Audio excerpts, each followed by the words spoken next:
ஜெபம் செய்வோம். ஆண்டவரே கர்த்தாவே, நீர் எங்களுடைய வயிறுங்கிற டேங்கு கர்த்தாவே ஃபில் பண்ண நீர் தான் ஆண்டவரே கர்த்தாவே காரியங்களை நடப்பிக்க வேண்டும். நீர் தான் ஆகாரத்தை விளைவிக்க முடியும் கர்த்தாவே. ஆண்டவரே, நெல் விளைந்தால் தான் நாங்கள் சாப்பிட முடியும் கர்த்தாவே. நாங்கள் சாப்பிட்டால் தான் நடமாட முடியும் கர்த்தாவே. ஆகவே எங்களுடைய தேசத்திலே கர்த்தாவே தொடர்ந்து பல வருடங்களாக ஆசீர்வாதத்தை காண்கிறோம் கர்த்தாவே. ஆண்டவரே, என்னுடைய சிறு வயதிலே பஞ்சங்களை சந்தித்து இருக்கிறேன் கர்த்தாவே. ஆனால் சமீப காலமாக 50 வருடங்களாக எந்த பஞ்சங்களும் இல்லை கர்த்தாவே. இது எல்லாம் உடைய ஆசீர்வாதத்தினாலே நடக்கிறது கர்த்தாவே. தொடர்ந்து ஆண்டவரே, பூமியை அதன் நிறைவு முடியுது ஆண்டவரே. எங்களுடைய தேசத்தை தொடர்ந்து ஆசீர்வதிப்பீராக. ஒரு ஆத்மா கூட பட்டினி கிடக்கக்கூடாது ஐயா. ஒருவர் கூட சாப்பாட்டுக்கு ஆண்டவரே அல்லல் படக்கூடாது ஐயா. எல்லா மக்களையும் போஷிப்பீராக. எங்களுடைய தேசத்தை நன்மையால் நிரப்புவீராக. இயேசுவினுடைய வேண்டுகிறேன் நல்ல பிதாவே. ஆமேன் ஆமேன். கர்த்தருக்கு பிரியமானவர்களே, இந்த நாளிலும் அரிசியும் ஆசியும். அதாவது எனக்கெல்லாம் சின்ன வயசாக இருக்கும்போது எங்கள் அம்மா கர்த்தருக்கு பிரியமானவர்களே என்ன செய்வார்கள் என்றால், அந்த அரிசி அப்படியே எடுத்து அடுப்பில் போட முந்தி கொஞ்சம் ஒரு சின்னோண்டு கொஞ்சோண்டு அரிசி எடுத்து அப்படியே ஒரு பிளாப்பெட்டியில் வச்சுருவாங்க. அதை அப்படியே சேர்த்து ஒரு பெட்டி ஆனோன்னா சர்ச்சில் கொண்டு வச்சுருவாங்க. அவ்வளோ ஒரு நம்பிக்கை. கொஞ்சோண்டு அரிசி. அது எனக்கு 4 அக்கா மாதிரி இது வரைக்கும் அவங்களும் பின்பற்றுறாங்க. ஆக கர்த்தருக்கு பிரியமானவர்களே, அந்த அரிசியினுடைய அந்த சிறு ஆசீர்வாதம் என்ன ஆகுதுன்னா, அந்த கோயிலில் கொண்டு வச்ச ஆசீர்வாதம் என்னாச்சுன்னா, இது வரைக்கும் எனக்கு தெரிஞ்சு சின்ன வயசில் கொஞ்சம் நான் 7ஆப்போ 8ஆப்போ படிக்கும்போது கொஞ்சம் பஞ்சம் வந்துச்சுன்னு நினைக்கிறேன். அந்த நேரத்தில் கூட என் வயிறு எப்பவுமே டேங்க் ஃபுல்லாக தான் இருக்கும். எனக்கு 4 அக்கான்னு 2 அக்கா அந்த நேரத்தில் கல்யாணம் ஆகிருந்து 2 அக்கா வீட்டில் மாறி மாறி சாப்பிட்டுக்கிடுவேன். இங்கேயும் ஐயோ தம்பின்ட்டு அவங்க எனக்கு சோறு தந்துடுவாங்க, அங்கேயும் தந்துடுவாங்க. ஆக என் வயிறு எப்பவுமே ஃபுல்லாக தான் இருந்துச்சு. காரணம், எங்கள் அம்மா அந்த கோயிலுக்கு கொஞ்சோண்டு அந்த அரிசி எடுத்து வச்சதுனால அவங்களோட பிள்ளைகள் எல்லாம் ஆசீர்வாதமாக இருந்தாங்க.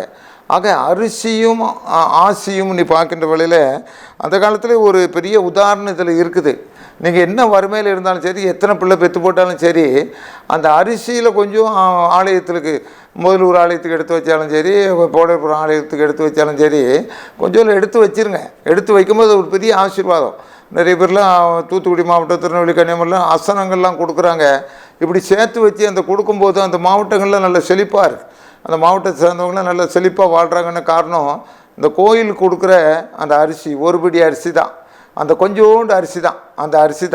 அந்த அரிசி வந்து பெரிய ஆசீர்வாதத்தை கொடுக்கு. இதுக்கு 1 ராஜாக்கள் 17 பார்க்கும்போது 13, அப்பொழுது எலியா அவளை பார்த்து, பயப்படாதே, நீ போய் நான் வார்த்தையின்படி ஆயத்தப்படுத்து. ஆனாலும் அதிலே எனக்கு ஒரு சிறிய அடையை பண்ணி என்னிடத்தில் கொண்டு வா, பின்பு உன் குமாரனுக்கு பண்ணலாம். பாருங்கள், இந்த சாரிபாத் விதவையிட்ட அங்கே எலியா தீர்க்கதரிசியை அனுப்புகிறாரு. எலியா தீர்க்கதரிசியை அனுப்புனோடனே அங்கே சரியான வறுமை. அந்த அம்மா அன்னைக்கு அந்த ஒரு கொஞ்சோடு இருக்கிற அரிசியை வச்சுக்கிட்டு மெயின்டைன் பண்ணி ஏதோ ஒன்று தீர்மானம் எடுக்கிறாங்க. ஆனால் எலியா போய் அங்கே நின்ன உடனே அந்த அம்மா சொல்கிறாங்க, இருக்கதே ஒரே ஒரு அடை தான் சுட போகிறேன், அதை போய் கேட்குறீர, நீ முதலாவது அது எனக்கு கொடுப்பா. அந்த அம்மா கொடுத்துட்றாங்க.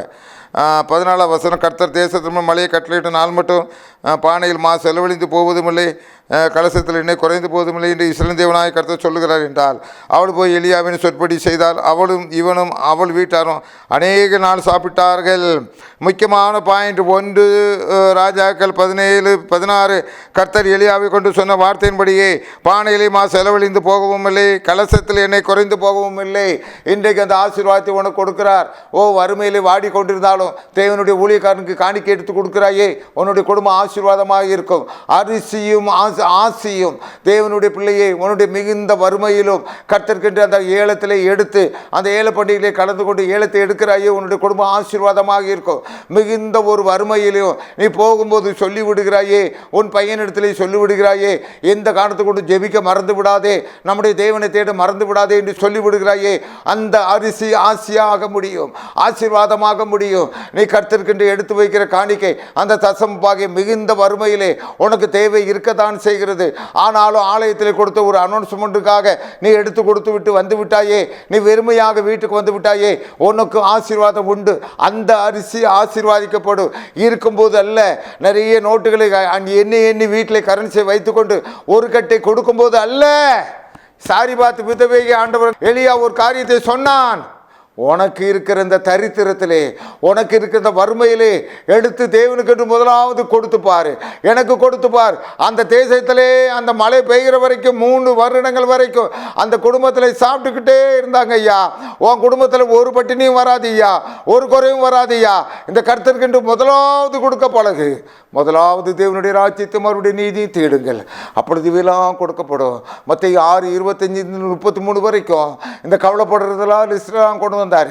என்னத்தை முன்போ என்னத்தை குடிப்பெல்லாம் சொல்லிட்டு முதலாவது எடுத்துக்கொடுயா. முதலாவது வாத்தியார் சம்பளம் வந்தோன்னு முதலாவது எடுத்துக்கொடு, பையன் சம்பளம் வந்தோன்னு முதலாவது எடுத்துக்கொடு. எல்லாம் ஆசீர்வாதமாக இருக்கும். ஒரு அரிசியை ஆண்டவருக்கு எடுத்துக்கொடுயா, நீ ஆசீர்வாதமாக இருப்பா. உன் டேங்க் எப்பவுமே ஃபுல்லாகவே இருக்கும், உன் பேரம்பேத்தியில் நல்லாவே இருப்பாங்க. கர்த்தர் உன்னை ஆசீர்வதிக்க கடவர். ஜெபம் செய்வோம். ஆண்டவரே கர்த்தாவே, ஒரு அரிசியை உமக்கென்று எடுத்து கொடுத்தாலும் ஆண்டவரே டேங்கு ஆண்டவர் வயிறு ஃபுல்லாகிரும். கர்த்தாவே ஆண்டவரை என்ன நோக்கத்தோடு கொடுக்குறோம், எப்படி கொடுக்குறோம், அதை நீர் பார்த்து கொண்டு இருக்கிறீர். கர்த்தாவே உமக்கென்று கொடுக்கிறவர்கள் ஒரு நாளும் ஒரு குறைவும் அடைந்ததில்லை ஆண்டவரே, 100 மடங்கு பலன் அடைவார்கள் என்று நீர் சொல்லியிருக்கிறீர். கர்த்தாவே உமக்கென்று இந்த குடும்பங்கள் கொடுக்கட்டண்டுவரே, என்னோட தேசங்கள் கொடுக்கட்டண்டுவரே. தேசத்தில் நன்மைகளை கட்டளிடுங்க, நல்ல மலைகளை கட்டளிடுங்கண்டுவரே. ஒருவருக்கு ஒரு குறைவில்லாமல் காத்துக்கொள்ளுங்க. இயேசு மூலம் வேண்டுகிறேன் நல்ல பிதாவே, ஆமென்.